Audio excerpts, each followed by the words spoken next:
The world burns, and Joe Biden asks for more ice cream. That's the topic of today's Bold and Blunt. And I'm your host, Cheryl Chumley, giving you a Christian conservative look at today's news, politics, culture, and events. And before I get into Joe Biden and what this Joe Biden administration is doing on, say, China, which is in an uproar right now, or America. You remember America, what Joe Biden pledged to defend from enemies, both foreign and domestic? I guess we should have been a little bit more specific when we defined enemies, because it's turning out that it's the White House itself that is America's greatest enemy right now. But anyhow, before I get into all that, I want to quickly mention, if you like Bold and Blunt, you can get Bold and Blunt. Yes, you can. No lie there.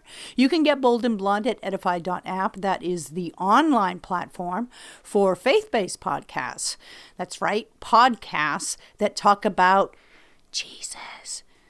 That's right, I said it, the J word, Jesus. Jesus, Jesus, Jesus. And it is the season for Jesus right now. His birthday is around the corner, at least what Americans by and large celebrate as his birthday. So let's go ahead and say his name out loud. If you're a Democrat, you might want to lower the volume really quickly. Jesus Christ. We're coming up to Christmas, the best time of the year. And why not go to edify.app and check out some of the faith-based podcasts that are offered there alongside Bold and Blunt in order to get you in that proper holiday spirit. Of course, you can always get Bold and Blunt at washingtontimes.com, where you may also sign up for my 3 times a week newsletter. That's right, 3 times a week newsletter. What? A newsletter, you ask? Yes, a newsletter, I answer. Go to washingtontimes.com, find my name hyperlinked, click on it, and there you will find somewhere. After you click on my name, you will find directions to sign up for my 3 times a week newsletter. It comes out Monday, Wednesday, Friday at the Washington Times. That's washingtontimes.com. And within this newsletter, you will get not only all my commentaries that I write for the Washington Times every week, every day, every breathing moment, giving you the bullet points you need to fight the far left, but you will also find my Bold and Blunt podcasts, which come out on Tuesdays and Thursdays. So, what are you waiting for? Hit pause, run, go, do not pass go, and sign up. Back to Joe Biden. What is Joe Biden doing about China? Here we have China in turmoil. It seems the Chinese are a little bit upset, a wee bit upset, as the English might put it, about being locked in their homes for, 2 years or so? We don't know. It's not exactly an open society there, but in China, what Bill Gates, by the way, called the model of response for the coronavirus, either China or Australia, which rivaled China in terms of locking its citizens down and stealing individual rights. It's hard to say at this point which wins on that score, whether China or Australia stole the most individual rights from citizens using the coronavirus as justification, but let's just say it's a toss-up. Anyhow, China, Bill Gates's favorite bestie country, wants America to be just like it. China has been locking its citizens down for a very long time because of the coronavirus. They have this zero tolerance policy going on, which basically says that if you test positive for the coronavirus, then everybody in China's got to stay home, stay away from each other, and lock the doors because the virus gonna get ya. And so that's how China's Communist Party has been running things. Bill Gates, of course, thinks that's great. Anthony Fauci, yay, go China. But in America, we have something called individual liberties that come, no less, from God, not government. And so what's taking place in China should never take root and spread in America, though under this feckless administration that hates all things constitutional, we got to beware. What's happening in China could really take root in America. We already did go through a lockdown. We already did go through the California governor's call of church congregations singing in church, his condemnation of that, because when you sing, of course, in church, you spread the virus, and that kills people. And when you kill people, people can die. And when people die, that means less voters for Democrats. So, the takeaway here is do not be like China and do not listen to Governor Gavin Newsom because he's a moron. But what's taking place in China is interesting because you would think that this would be an opportune moment for America to stand up and sell the idea of freedom, to point at what's going on in China as a worst case scenario for those who embrace liberty around the world. You would think that this would be a great time for the White House to stand strong and stand tall on American principles, on the idea of rights coming from a creator, and government being in a subservient role only to maintain and preserve those individual rights that are already granted by a creator. But no. Joe Biden, he's busy. He's busy, you see. He's busy picking out his Christmas presents. He's busy shopping. He's busy eating turkey leftovers. He's busy visiting the next ice cream store.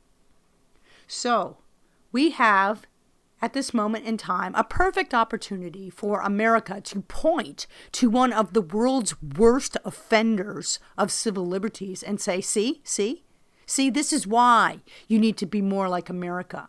This is why America is so exceptional. This is why communism sucks and socialism sucks. But instead, here we have this, from Politico, no less, which is no defender of conservative principles. Really, they're more fawning of Democrats than anything. But this headline, Biden administration reacts with caution to China protests. Really? With caution? Cast caution to the side, Joe. Talk about freedom. But no, the Biden administration political rights is responding cautiously to protests across China, reflecting in part a U.S. desire to stabilize a vital but increasingly adversarial relationship with Beijing. Well, yeah, it's adversarial. They're freaking communists. It should be adversarial. But guess what? I don't really think it's all that adversarial. I don't think Politico is telling 100% truth on that because, of course, Hunter Biden has done a lot of smoothing of any type of adversarial relationships between this administration and China's CCP. Anyhow, let me read a little bit more from this piece because it's interesting how they're painting the White House reaction to what should be a clear-cut opportunity to showcase Judeo-Christian principles in a bright, shiny light. Rather, in response to reporters, Politico writes, an unnamed National Security Council spokesperson offered slightly critical comments, focused mainly on what appeared to spur the demonstrations. That is, anger over China's zero COVID policy, which has led to severe lockdowns and which many protesters blame for the deaths of several people in a fire in one province.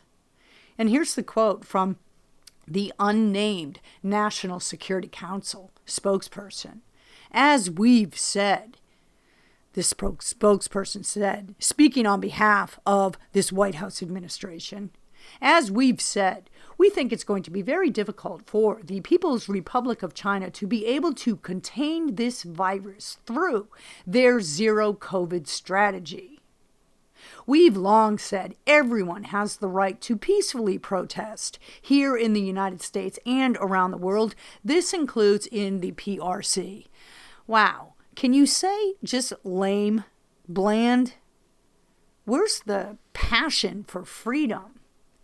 But that's the problem with this administration. And excuse my voice because I'm coming off a cold. That's the problem with this administration. They have passion for China. They have passion for China's ambitions to rule the world. They have passion to join forces with China because they think that America is on a decided downfall, and the only hope of America's future is to jump ship and join in the communist train, and in that way preserve for themselves and their future family generations some hope of wealth and material gain and prosperity and power. They think their only hope for the future lies with joining forces with the Communist Party. And that's why this bland, lame-o statement. The passion of this administration is misplaced. It should be for America, but it's not. It's for mint chocolate chip ice cream. I think that's Joe Biden's favorite. I know some reporters have been digging deep into that very issue, trying to discover, is it mint chocolate chip or is it chocolate chip? Or there's another flavor that's been whispered about. Is it chocolate chunk? Well, kudos to the investigative team at NBC and the Washington Post and CNN and the New York Times for digging deep into this matter because, look, the Pulitzer Prize Board committee members anxiously await the finding. They're ready to go. They're ready to go with next year's Pulitzer Prizes, and they just need to know which mainstream, lamestream, leftist news organization is going to win the big investigative award for uncovering the truth of Joe Biden's ice cream favorites. And that segues nicely into my guest today. His name is Mike Huckabee. And don't ask me how that segues nicely. It just does. And of course, you know Mike Huckabee. You know him from Fox News. You know him from TBN, where he has his own show. You know him from the presidential trail, because here's a guy that ran for the president of the United States. You know him as governor of Arkansas, where his daughter now has just won the governor's mansion. So without further ado, Mike Huckabee, thank you so much for being on Bold and Blunt. I really appreciate your time. Carol, it's always a pleasure to visit with you, and a lot's happening in our world right now, so not a lack of things to talk about. No, there certainly isn't. And first, I want to congratulate you on your daughter's win in Arkansas. That's great. You must be very proud. I'm very proud of her. I'm going to be even more excited to watch her when she takes office. As I've said to other people, I think she will certainly satisfy the people who supported her. They will realize that she is exactly what they hoped she would be. But I think she will also surprise the people who did not support her and who may not like her, but they'll find that she will be, I think, a very effective and pragmatic governor, true to her convictions, but also a person who thinks big thoughts and who has the capacity to work with the legislature and make things happen for the state of Arkansas and its people. Was she one of the candidates who was endorsed by Trump? I imagine so, but I'm not positive on that. Yeah, in fact, he almost pushed her out of the nest back when she was still working for him. He kept telling her, you ought to run for governor. I think she may have said that she would think about that at some point, and he took it from there. But she was absolutely endorsed by President Trump, and he's still very popular in Arkansas. Maybe not in some places, but here, I'll say this: he's popular. Liz Cheney is not. Yeah, that's a good way to put it. And look, speaking of Trump, he just announced that he is planning to run for the presidency once again. I'm in full support of that. Where do you stand on it? Well, I'm for it as well. I know there will be other Republicans who run. He will have certainly a battle on his hands. What I think people miss with Donald Trump, Cheryl, is that Donald Trump is not so much the guy whose personality is endearing, but he is a guy who can fight back and get things done, unlike any president I've ever seen in my lifetime. And he's delivered. He's delivered on lower taxes, less regulation, the Abraham Accords, the most pro-life president in the history of the United States, even far more so than Ronald Reagan or George Bush or anybody. So this is a president who has done exactly what we hoped and prayed a president would do, gave us 3 great Supreme Court appointments, a lot of other federal judges. we know what he's capable of. And I've told people that Donald Trump is like the doctor who has a terrible bedside manner and can just offend everybody in the hospital and sometimes can be vulgar or vain and all of those things. But in the operating room, he saves your mother's life.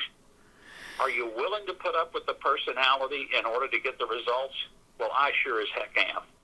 And, you know, one of the things that he called out, and I'm sure he would continue to call out if he were to win in 2024, and this is to segue into what the current Joe Biden administration is doing about this issue, is the idea of the Great Reset and the big globalist bureaucrats and elitists steamrolling their agenda through America right now, most recently with the coronavirus and vaccines and so forth. But they plan to segue this into radical environmentalism that basically would strip all our individual rights in America. Could you kind of talk about what Joe Biden's administration is doing in order to stop this, if anything? Well, the difference between what Joe Biden is about and what Donald Trump and the Republicans are about is pretty simple. Most Republicans believe there is a God. They believe that America is a nation that was blessed by God in its founding, and it was founded by people who loved freedom and who wanted to empower individuals. Imperfect, but getting better all the time. The Democrats and Joe Biden, their religion is the earth. So they believe more in the creation than they do a creator. They worship the creation. They believe that every human ought to be subservient to the creation. And they don't even understand the actual science, and they pretend that they're really about science. What they really are about is absolute devotion to their own sense of environmentalism, which is their religion. The result of that is that they put people last and they put dirt first.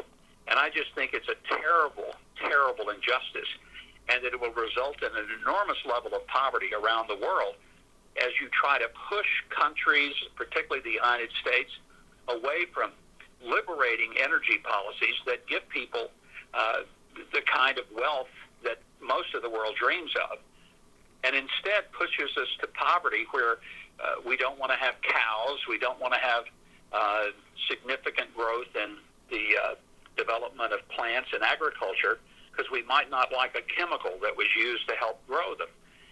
It's really a fundamental difference, and I hope people will step back and say, what kind of world do I want to live in?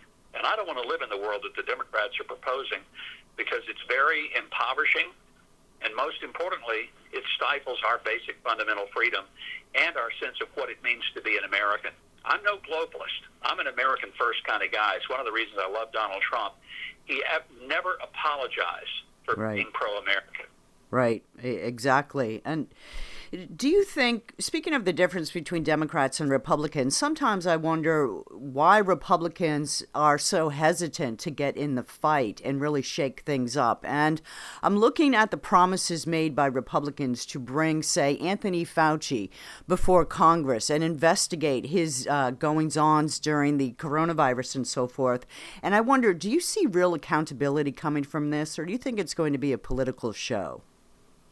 If it's nothing more than the political show that we've often seen in the past when we've had leaders like Boehner and Paul Ryan, then Republicans are going to lose big in the next election, and they deserve it. We've got to have people who recognize that Democrats have changed the rules of the game, and we need to remind people every single day that the new rules are that you fight and you fight hard. This is NFL football, and you don't go to the line of scrimmage, look over at the other team and say, I'm so sorry, but when the ball is snapped, I might have to touch you just a little bit. You line up, and you hit them as hard as you can. And I know that sounds rough, but that's the game we're playing. And Republicans are going to have to bring not just Anthony Fauci. They need to bring the whole truth of not just Hunter Biden's laptop. We need to get to the bottom of the big guy. How much did he get from Hunter's deals? How big a lie did he tell when he said he had no idea what Hunter was doing, even though he not only had an idea, he was getting a cut of it? This is the most compromised president in U.S. history, and he's got to be exposed. And we need to make sure that we bring the FBI and the DOJ to full accountability for what they've done, not to Donald Trump, but to the Constitution, and the shredding of the basic idea of law and order being just and being equally and evenly applied. We've lost that, and therefore we're losing a lot of the confidence people have in their government, in their elections, and if we don't restore it, then we lose our country. So Republicans can't go in and just play nice. This is not about making some of the donor class happy, which is where we've failed before, always trying to make sure we don't rock the boat. We don't want to make the donors nervous. But we've got to quit caring whether Republicans get invited to the cool cocktail parties over in Georgetown and get to hang out with the wine and cheese crowd. We need to fight for the people of America who are fighting for their families and their freedom. You know, listening to you speak, I'm reminded of the current debate now about how Republicans should approach election reform, because, of course, we're watching out in Arizona what's going on, and we just came off this midterms with the massive red wave predictions that fell flat, and many people have question marks over their heads about some of these election returns. Where do you stand on the discussion of election reform? Should Republicans try and do better than Democrats in terms of mail-in balloting and expanding Election Day? Or should Republicans stand on principle and fight for a return to just Election Day over Election Week, Election Month? You know, Cheryl, I think it's a matter we do both. And what we do is look at the laws in each state, because each state gets to set their own election laws. And states that have decided by their own laws that they've created that they're going to have mail-in ballots and they're going to vote a month before, then we better get in that game, because that's the game we're playing in that state. If it's a state where there's still potential to change the election laws and to make them cleaner, safer, like they are in Florida and like they are this year in Georgia, much safer, much better election environment in Georgia. We didn't have the controversy in Georgia that we had 2 years ago and 4 years ago. How come? Because they cleaned up the elections. We had a mess in Florida back in the days of 2000 with the Bush-Gore mess. Florida, I voted there for a few years before we moved our voting back to Arkansas. And I got to tell you, Florida, third largest populous state in the country, and within a couple of hours when the polls were closed, they've already finished their balloting, counted the ballots, reported them without any controversy whatsoever. So you know it can be done. But what's going on in Arizona is an absolute disgrace, and the people of Arizona, they need to stand up and demand that there's some genuine reform and accountability in places like that. Yeah, and the media just automatically sides with the Democrats. Is there any hope for American media? Has there been a time in American history where the media has been so viciously anti-American that you can think of? No, I don't think there's ever been a time. There always have been people who were biased, and they presented that. But there was a balance, and there were also people who still pretended to be journalists and actually were journalists. Even some that, later we found out Walter Cronkite was a flaming liberal. But we didn't really see that or know that when he was delivering the news and telling us that's the way it is, because he played it straight like journalism used to do. But I don't see that changing. I think social media has so corrupted the idea of people being objective that we just essentially have to accept that, as unpopular as it was when he said it, when Donald Trump said that the media is the enemy of the people, he was right. Because, and let me be clear about what I mean by that. When the media, which is supposed to be the striped shirts, the referees, calling, the plays and pointing out the fouls and throwing the yellow flags, when the striped shirts take off their striped shirts and put on a team jersey and start playing for one team over the other, they are the enemy of the people. And that's what the media has become. They've become advocates for one side, and they have become absolute, really contrarians against the side of opposition. They're going to be incredibly unfair when it comes to anything involving Republicans, conservatives, Christians, pro-life. They're going to be unbelievably in the tank for those who are left of center, who play the game for the Democrats, who are socialist, pro-abortion, pro-globalism, and we just have to accept that that is a dangerous thing for a democracy. I hear Liz Cheney and people like that talking about the enemies of democracy. We need a free and fair press, but when they are totally biased and they're dishonest, then they're not a part of helping democracy. They're a part of destroying it.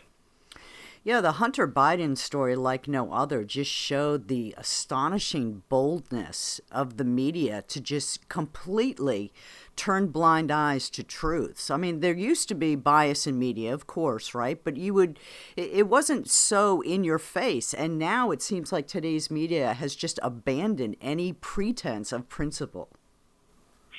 And part of the abandonment is even an accountability among themselves.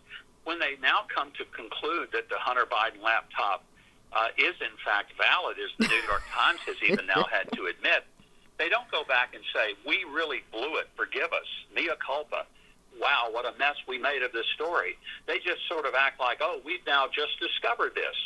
And they don't have any self-awareness of the way that they have biased that story, probably affecting the 2020 elections in a most dramatic way.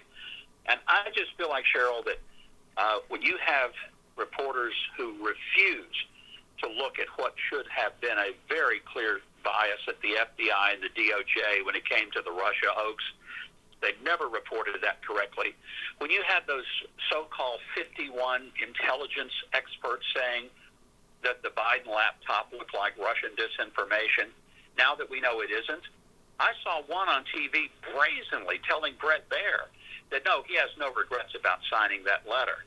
And I'm thinking, there's your problem right there. These are people who hate Donald Trump so much. They just do. They're blind in their rage, and they're irrational. As Michael Corleone told Kay in Godfather 2, Kay, you're irrational. You're irrational. I sometimes want to say to the press, you guys are irrational. You just have lost any sense of perspective, any sense of just being aware of what's right in front of you, and that's a real tragedy. It is a real tragedy. And I know our time grows tight, but I just wanted to finish with this last question. I've been hearing more and more whispers that Joe Biden is not going to make it through his 4 years, never mind run for a second term. First off, have you heard the same? I know you've heard the same whispers, but are you hearing them, same as I am, with more and more frequency? And also, which would be worse for America in terms of Americans' security, national security, society, culture, politics, for Joe Biden to finish his administration or not? He shows a level of incompetence that is just frightening. Yes. His inability to put a sentence together. The fact that he seems to be not only incoherent, but even unaware of his circumstances and surroundings. When he walks off the platform after his speech, he issues a handshake to a ghost, has to be rescued from the stage so he knows which way to go, and sometimes even has to be rescued by an Easter bunny. That was... Make it stop. It is funny, but in a way, it's horrible that the President of the United States has lost the respect of world leaders. He becomes his own joke. People now know him more as the guy that likes to get an ice cream rather than a guy that sits down and makes tough decisions. His perpetual vacation is frankly probably good for the country because it means he's not sitting at the desk making crazy decisions. But if you look at what he has done, you wonder, who's really pulling these strings? Who told him that on day one, putting America at odds, in fact, becoming the enemy of independent energy would make America better and stronger and more prosperous? Who told him that? Because that's a dangerous policy that he's put forward, like so many others, like his open border. This is dangerous for the country. Yeah, it certainly is, and it will be rather miraculous if America comes out of his administration unscathed. I think we're going to be suffering the consequences from his feckless leadership for years to come. But one thing you're not is feckless. I really appreciate your time and your leadership, and I love chatting with you because you put things in such a way that people can just see it in their minds. I love how you draw analogies and examples and so forth. So thank you very much for coming back on Bold and Blunt. I really appreciate your time. Cheryl, I always enjoy visiting with you. Thank you so much. Mike Huckabee, former presidential candidate, former governor, now host of his own TBN show. Check it out. He's always on point, on target with his political and social commentary. If you like Bold and Blunt, you can get Bold and Blunt at edify.app. That is the online platform for your faith-based podcasts. You can also get Bold and Blunt at washingtontimes.com or Spotify, Apple, wherever you get your podcasts. I want to thank my supporters out there for subscribing to Bold and Blunt. You guys are great. You're terrific, and I really do truly, humbly appreciate you. Tune in next time, and in the meanwhile, don't forget, stay blunt, stay bold.